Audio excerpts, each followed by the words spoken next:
नमस्कार, मैं रोहित कुमार। आप न्यूज़ नेशन देख रहे हैं। भले ही महागठबंधन के अंदर सीट शेयरिंग के फॉर्मूले पर कोई आपसी सहमति आधिकारिक तौर पर नहीं बनी हो, लेकिन खबर आ रही है कि आरजेडी ने अपने सिटिंग विधायकों को सिंबल देना शुरू कर दिया है। भोला यादव लालू यादव से मिलकर के अभी रांची से कुछ घंटे पहले ही पहुंचे हैं। उसके बाद एक एक करके प्रत्याशियों को बुला करके सिंबल दिया जा रहा है। तो न्यूज़ नेशन लेकर के हाजिर है उन तमाम विधायकों के बारे में जो जानकारी कि कौन सी वो सीटें हैं, कितनी सीटें हैं जिस पर आरजेडी ने अंदर खाने से उन्हें सिंबल दे दिया है।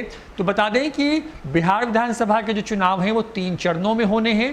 पहला चरण जो है वो है 28 अक्टूबर को, दूसरा है 3 नवंबर को और तीसरा चरण जो है वो है 7 नवंबर को, जिसमें बिहार की 243 सीटों पर चुनाव होने हैं। सबसे महत्वपूर्ण ये कि अगर इन सीटों की बात करें तो पहले चरण में 16 जिलों की जिस 71 विधानसभा सीटों पर चुनाव होना है, ये आरजेडी का सबसे मजबूत इलाका माना जाता है। जिले इसमें शामिल है उसमें भागलपुर, बांका, मुंगेर, लखीसराय, शेखपुरा, पटना ग्रामीण, भोजपुर, बक्सर, सासाराम, कैमूर, अरवल, जहानाबाद, औरंगाबाद, गया, नवादा और जमुई जिले की विधानसभा सीटें शामिल हैं। सबसे महत्वपूर्ण ये कि साल 2015 में जिसे आरजेडी ने इस बार भी सिंबल दे दिया है, उसमें साल 2015 विधानसभा चुनाव में जीत करके आए आरजेडी के 25 विधायकों का नाम है जिन्हें सिंबल दिया गया है। 71 इन सीटों में 25 ऐसी सीटें हैं जिसमें सिंबल दे दिया गया है। जो जानकारी मिल रही है, एक के बारे में थोड़ा कंफ्यूजन है, वो सीट है पटना का ही जो मोकामा विधानसभा है, क्योंकि वहां पर अनंत सिंह को आरजेडी ने अपना सिंबल दिया है या वो सीट वो वैकेंट छोड़ने वाली है, इस पर अभी तक कोई स्पष्ट एक तरीके से कहने की रणनीति नहीं बन पाई है। महत्वपूर्ण ये है कि इन सीटों की अगर बात कर लें तो ज़्यादातर सीटें ऐसी हैं, मसलन कि अगर आप ज़िलों के हिसाब से बात करें तो शेखपुरा ज़िले में कांग्रेस के उम्मीदवार जीत करके आए थे। लखीसराय में बीजेपी, कांग्रेस और जदयू के उम्मीदवार जीत करके आए।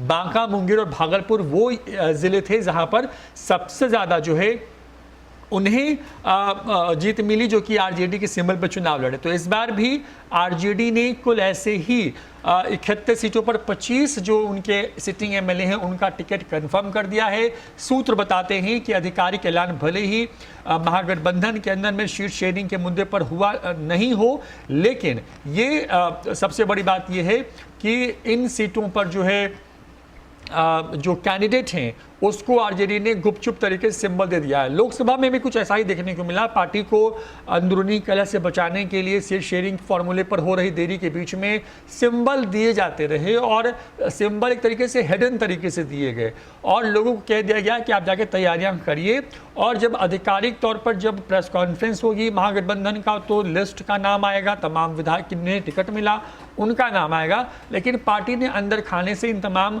सिटिंग विधायकों को टिकट दे दिया है। जानकारी के मुताबिक आरजेडी ने एक जो पहले चरण की जो 71 सीटें हैं उनमें से 50 लोगों के लिए सिंबल जो है वो तय कर दी हैं। आने वाले कुछ घंटों में 10 और नामों का ऐलान हो जाएगा। उसके अलावा बची हुई जो 11 सीटें होंगी वो कांग्रेस के खाते में जा सकती हैं। इसमें पटना का विक्रमगंज है, आपको शेखपुरा विधानसभा हो सकता है। तो ये वो सीटें हैं जहां पर जो कांग्रेस के लिए छोड़ी जा सकती हैं। पहले चरण में मुकेश सहनी के लिए सिर्फ जो जानकारी मिल रही है कि एक सीट छोड़ी जा रही है, यानी कि बाकी की सीटें जो हैं 71 में 60 के आसपास में आरजेडी के अपने प्रत्याशी होंगे, बाकी पर कांग्रेस और वीआईपी पार्टी के। तो ये खबर आ रही है बिहार से, जहां पर आरजेडी ने जो है एक तरीके से अपना जो सिंबल है वो दे दिया है। जो जानकारी करके सामने आ रही है कि 71 कुल जो सीटें हैं पहले चरण की, जिसमें से बिहार के 16 जिले शामिल हैं, जहां पर 28 अक्टूबर को वोटिंग होनी है, जिसके लिए नोटिफिकेशन भी शुरू हो गया है। तो सिंबल भी बांट दिया गया है। प्रत्याशियों को नामांकन की जो प्रक्रिया है उसमें लग जाने के लिए कह दिया गया है। कहा है कि तमाम दस्तावेज बना करके तुरंत चुनावी रन के लिए लोग जो है वो कूच कर जाएं। एक एक करके इन तमाम जो भी प्रत्याशी थे उनको फ़ोन किया गया है और फ़ोन करके उन तमाम लोगों को बुलाया गया और उन्हें जो 7 सर्कुलर रोड स्थित आवास है वहाँ पर सिंबल दिया गया और बेहद गुपचुप तरीके से हुआ है। ना कोई तस्वीर सामने आई है, ना कोई ऑफिशियल लिस्ट और ना ही कोई नेता खुलकर के सामने आया कि उन्हें टिकट मिल गया है और वो अब चुनाव लड़ने जा रहे हैं। गुपचुप तरीके से तमाम चीज़ें की जा रही हैं। बिल्कुल ख्याल रखा जा रहा है इन चीज़ों का, ताकि किसी प्रकार का क्लैश ना हो, और जब भी अनाउंसमेंट होगा तो वो बात की बात होगी। फिलहाल जो सिंबल हैं वो दिए जा रहे हैं गुपचुप तरीके से, तो आरजेडी ने सिंबल देना शुरू कर दिया है। फिलहाल इतना ही, देखते रहिए न्यूज़ 4 नेशन। नमस्कार।